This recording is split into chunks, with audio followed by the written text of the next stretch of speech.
জানিস বম্বল, আমার কপালটা খুবই খারাপ। হ্যাঁ তাই তো দেখতে পাচ্ছি। একদিনে তো বেশ আমার ঝোলাতে অনেক পয়সা পড়েছিল, প্রায় 1050।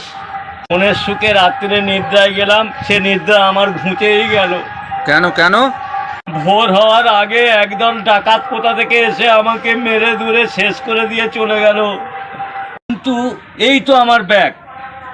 হ্যাঁ এগুলো কোথায় ছিল? আরে এগুলো আমি এখানে রেখে গেছিলাম।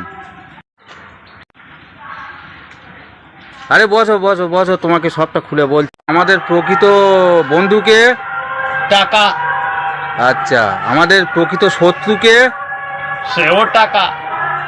ওকে, তাহলে তোমার আর আমার দুজনের মধ্যে সম্পর্ক কি? কেন আমরা কেউ কাউকে ছেড়ে থাকতে পারি না? তো আমি চাইনি তুমি কুম্ভ মেলায় গিয়ে ভিক্ষে করে 50 কোটি টাকার মালিক হও। তার মানে? এটা এবার তুমি নিজেই বুঝে নাও।